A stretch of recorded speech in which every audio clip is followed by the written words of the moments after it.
You're being so frank about what worked and what didn't work. I think this is how we learn in a business school, because even though you may not have failed yet, us old guys typically have, and we have an opportunity to do that. Actually, on failure, just for a second, I don't know, there are very few people, you look at the most successful people in the world, I know very few of them that haven't had a major failure. If you read through they're not the financially most successful people. If you read through the Forbes billionaire list and you read their stories, they've had failed businesses and they've lost everything and they've hung on they've almost died holding on to the ledge. What's his name? The guy who owns CBS and Sumner Redstone. Redstone, yeah. So there are lots of examples of people who had huge adversity. And I think it's how you deal with adversity that determines your ultimate success, as opposed to how you deal with success that determines your ultimate success. So that's one of the things I've learned. Good lesson. From JCPenney and otherwise. Okay. So you're an investor, Bill, but once you get on a board, you're also, you're a board member inside Pershing Square. You are a kind of a manager and leader. So how do you describe your personal management style, your leadership style? Not necessarily as an investor, but when you're actually leading things inside or around. Okay, so the only leadership role I have in a public company today is I'm chairman of the board of a company called the Howard Hughes Corporation. And there I'm a non-executive chair, and I work, I have an outstanding CEO, a guy by the name of David Weinrev, who runs the company, and he's outstanding. The key things I did there were, one, I recruited him. Two, I gave him, we set up an incentive arrangement with him.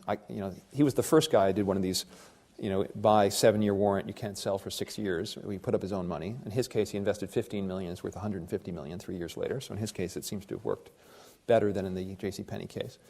Although I would say in the JCPenney case, it worked well too for a second, in that he lost his $50 million. So he did, the alignment was there. But that doesn't guarantee you an outcome. But key, set up the incentive structure so that the management issues are aligned with yours, and then just be direct. My approach in business, in my personal life, in a management role, is extreme candor.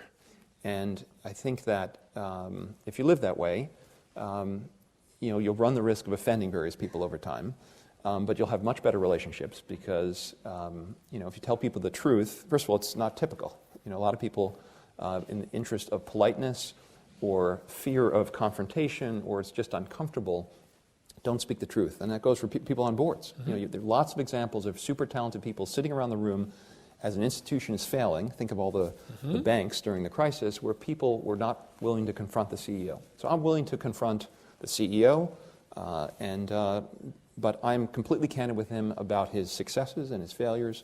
But I give him, I don't step on his, I don't run the company, I'm not involved day to day at all. I trust his judgment. It's a bit of a trust but verify type relationship, and it's worked very well. So that's my only public leadership role. I am CEO of Pershing Square. It's a much easier business to run than a normal company because we've got only 56 employees. And here the key to successful leadership is, one, hiring the right people. I have the benefit of not inheriting anyone because I hired everyone in the company. I interview every receptionist, I interview every secretary, I interview every investment person. And so I get to pick ultimately everyone that I work with, and that helps leadership a lot. Because if you hire, the key behind leadership, if you hire super talented people, you don't need to do that much leadership because they're going to do the right thing. Second thing is setting up the incentives correctly. So in Pershing Square, everyone is incentivized by how the overall firm does, which I think is a good dynamic because it creates teamwork. I follow the same extreme candor approach in evaluating people.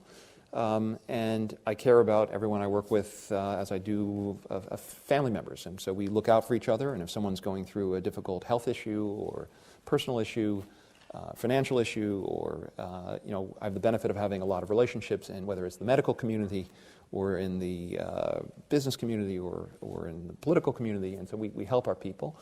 And we don't tolerate insincerity.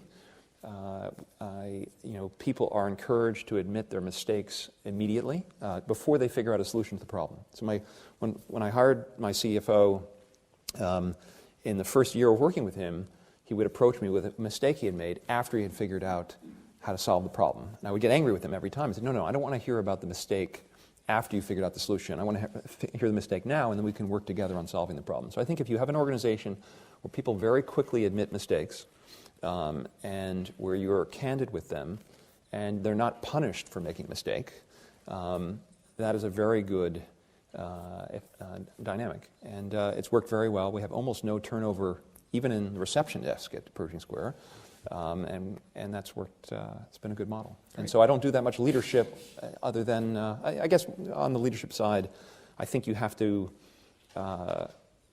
you have to set an example in terms of the way you live, in terms of the way you behave, because that affects how other people will watch you. So my other key success factor for being a leader in the 21st century, in the era of everyone having a video camera on their cell phone, is assume that everything you're doing is being videoed and recorded at all times, and that will, and consider that the video ends up as a top video on YouTube, and then adjust your behavior accordingly.